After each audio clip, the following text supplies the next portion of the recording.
Devenir fort dans notre domaine d'expertise, c'est tout ce que l'on souhaite, spécialement en street workout, street lifting, lorsqu'on va faire du lesté. Traction lestée, muscle up lesté, dips lesté, on souhaite augmenter notre force maximale. Pour bref rappel, la force maximale, c'est tout simplement le fait de charger un maximum de poids sous ta ceinture et de faire une seule et unique répétition. Et dans ce milieu, c'est très simple, celui qui soulève le plus lourd est le plus respecté. Et si tu suis toutes mes vidéos sur ma chaîne YouTube, je te dis par exemple, pour réussir à faire 20 tractions d'affilée, il faut faire beaucoup de tractions.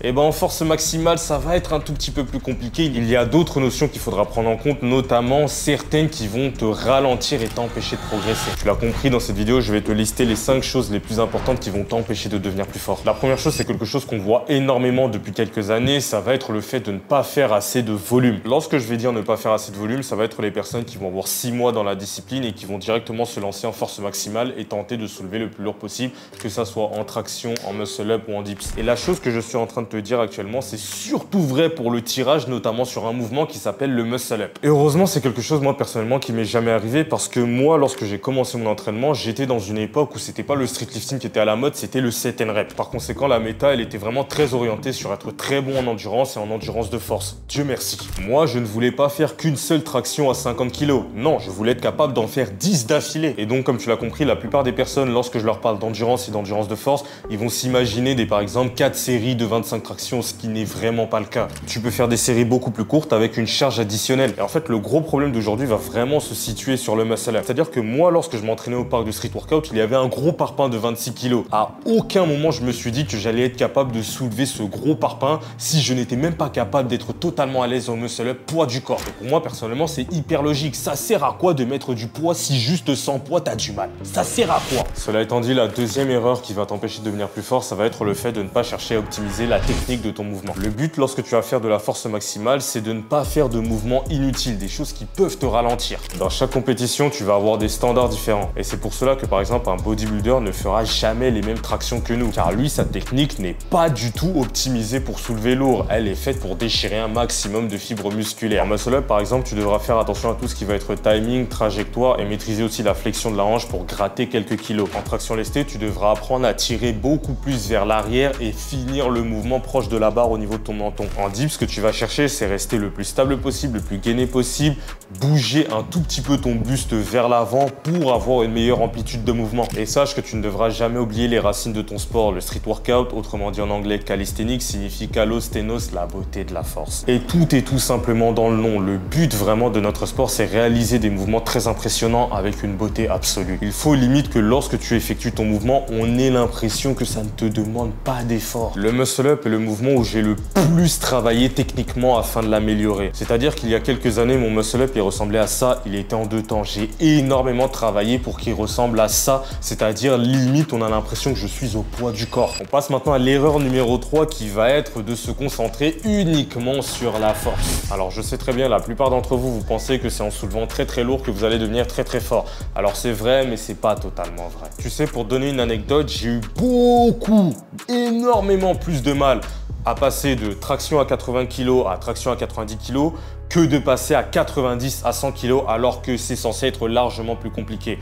Quelle est la raison à cela? C'est tout simplement parce que j'ai implémenté 2 choses dans mes routines d'entraînement, parce que j'en avais marre de stagner tout simplement. La première chose que j'ai implémentée, c'est tout simplement le fait de m'entraîner assez loin de ma force maximale. C'est-à-dire que lorsque j'avais une traction qui tournait aux alentours de 80 kg, et ben moi je faisais uniquement des séries autour de 70 et 75 kg, très proche de mon maximum. J'ai tout simplement diminué et je me suis orienté plus sur du 40, du 50, du 55, du 60 kg. Des choses qui étaient beaucoup plus abordables pour moi. La deuxième chose que j'ai implémentée, c'était les variantes du mouvement en question. J'ai tout simplement analysé mes différents mouvements et je me suis dit qu'est-ce qui me fait défaut, qu'est-ce qui me manque. Et c'est donc paradoxalement en arrêtant de me concentrer sur la force que je suis devenu beaucoup plus fort. L'erreur numéro 4 qui va t'empêcher vraiment de devenir plus fort, ça va être de constamment overshoot tes séances. L'overshoot, comme son nom l'indique, c'est dans ta programmation, tu vas soulever plus lourd que ce qui était prévu. Imaginons que tu sois en traction lestée et que tu as un top set à 60 kg à soulever. Et bah vu que tu te sens hyper en forme, que tu es hyper motivé, tu ne vas pas soulever 60 kg, tu vas soulever 75 kg. Là, ce que tu as fait, c'est un overshoot de 15 kg. Bon, c'est énorme, ne fais jamais ça de ta vie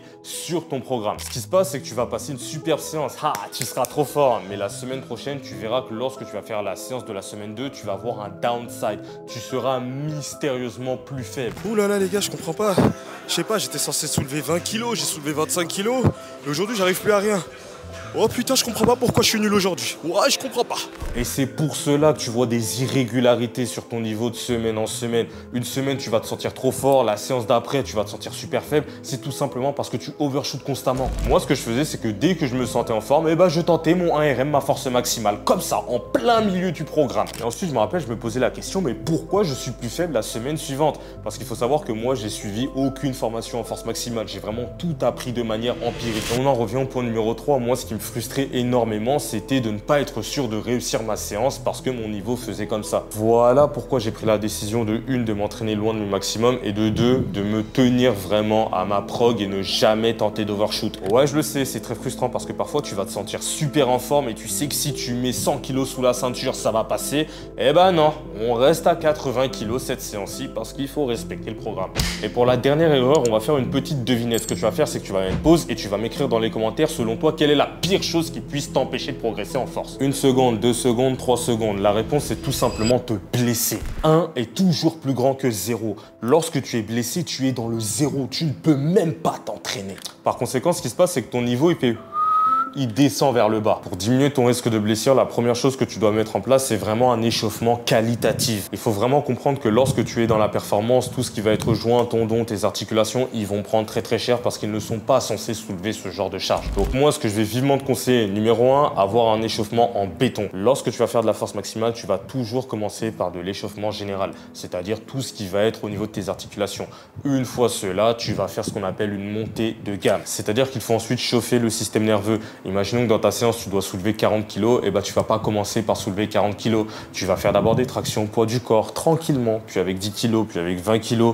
Une fois que tu as fini avec 30 kg, on passe à 40 kg. Si tu vois que c'est vraiment une petite gêne qui ne t'empêche pas vraiment de faire ton entraînement, c'est juste tu sens que c'est une petite gêne. Le niveau de douleur, il va par exemple être de 1 sur 10, 2 sur 10. Il n'y a aucun souci, tu peux continuer ton entraînement. Mais si tu vois que ce seuil de douleur monte à 4 sur 10, là, il y a un problème, c'est pas normal. Parce que s'il est monté à 4 sur 10, la probabilité qu'il monte à 5, 6, 7, 8 sur 10, elle n'est pas négligeable. Par conséquent, moi, ce que je vais vivement te recommander, si par exemple sur les tractions, tu as une douleur de 4 sur 10 au niveau des coudes par exemple, essaie de regarder avec une variation beaucoup plus simple si tu as ce même degré de douleur. Par exemple, en termes de traction australienne, est-ce que tu as toujours mal? Oui ou non? Si la réponse est non, arrête de faire des tractions, mais continue, reste actif en faisant des tractions australiennes. Si avec les dips, tu sens que tu as trop mal aux pectoraux et que la douleur, vraiment, tu sens qu'elle te gêne suffisamment, arrête les dips, essaie de voir sur d'autres mouvements si tu as toujours mal. Est-ce qu'avec les pompes, tu as mal? Oui ou non? Si la réponse est non, va faire des pompes. Tu sais, le problème des douleurs, c'est que c'est vraiment multifactoriel. Peut-être que c'est tout simplement une inflammation du tendon, donc par conséquent une tendinopathie qui commence à se développer et là, il faut faire attention. Ou peut-être que c'est quelque chose de vraiment très passager, que dans les semaines qui vont suivre, ça va se régénérer et tu n'auras plus mal. L'astuce vraiment que je peux te donner, quelque chose qui m'a vraiment énormément aidé, ça va être de consommer le complément alimentaire